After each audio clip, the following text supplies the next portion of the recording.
Do you want to learn something really well? Be prepared to teach it. In fact, we teach best what we most need to learn. Hi, this is Nirmala Shekhar, a coach and a body talk practitioner from Singapore.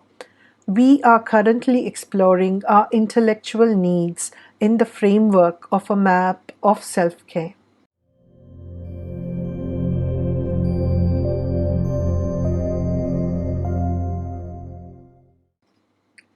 I first learned about Richard Feynman from my son. Richard Feynman is a famous Nobel Prize winning physicist. And even though he's no longer alive, his YouTube lectures are still immensely popular. I did not understand anything about the physics, but I loved his views on teaching.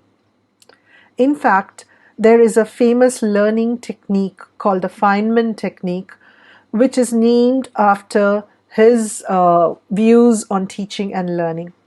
The technique goes something like this. If you want to learn a particular topic or a subject, start learning it, and once you are sure of what you have learned, then prepare to teach it or explain it to a total newcomer without using any of the buzzwords of that subject. And if in that process of trying to explain it to a newcomer, you find gaps where you are unable to explain it to a newcomer, then go back and learn that gap, that area all over again. And repeat this process continuously until you are able to explain that topic to a newcomer completely. Albert Einstein summed it up perfectly. If you cannot explain it to a 6-year-old, then you don't know it yourself. When we teach others, and in this case I'm using the word teaching in a very broad manner to include tutoring, mentoring, facilitating, coaching, drawing it out from within the students, all of these forms of teaching. When we are teaching others, we benefit in two different ways.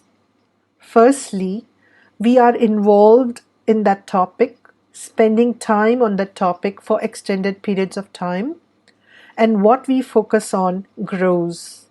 Our neural pathways for that topic, for that subject expands, and as a result, we are able to accelerate our learning, further learning on that topic. Secondly, when I have to present this topic to different people from different backgrounds, I learn to present it in different ways, and my understanding of that topic expands. When I am teaching, I benefit as long as I am curious, enthusiastic, and humble. As long as these three factors are there, my learning continues to grow. But the moment I feel that I know it all, my learning stops. I wanted to share a story which I heard a couple of decades ago, and I have still not been able to forget it because it's so powerful. The story is of a young girl, a girl who was in kindergarten and loved her school so much that when it was time for the school break, she continued to play school every single day at home. And her student was a 2-year-old younger brother.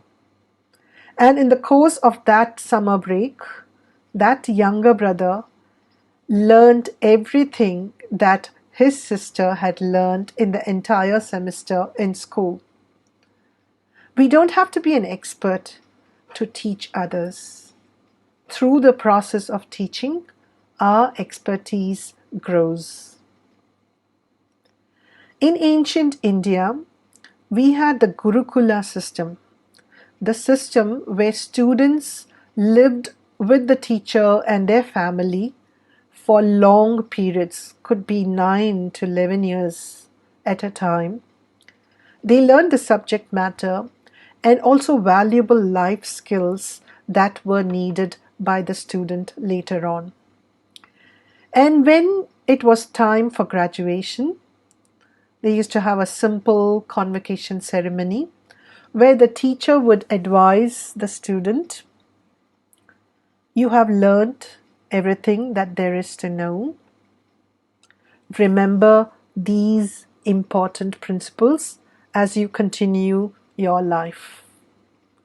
And whatever there is to learn, whether it's life values, life skills, or the way you lead your life, you learn it in two different ways.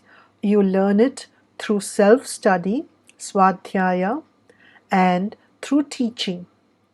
Teaching in this case was twofold: teaching of others and teaching to others. We are constantly teaching, whether we are aware of it or not.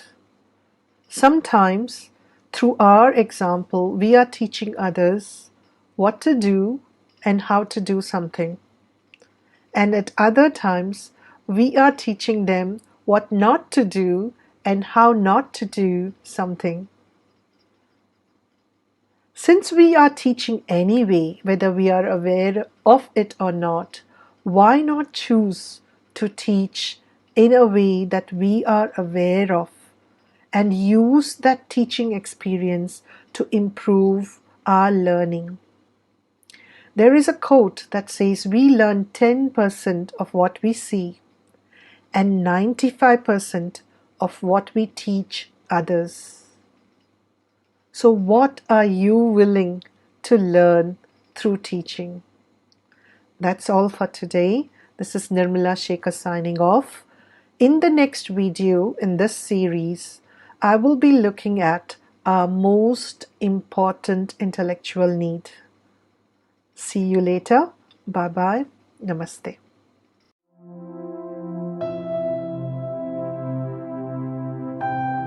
Do subscribe and hit the bell button for more weekly content on self-care. And if you want even more actionable content on self-care, do join me in the Facebook group for weekly lives, discussions, and more tips.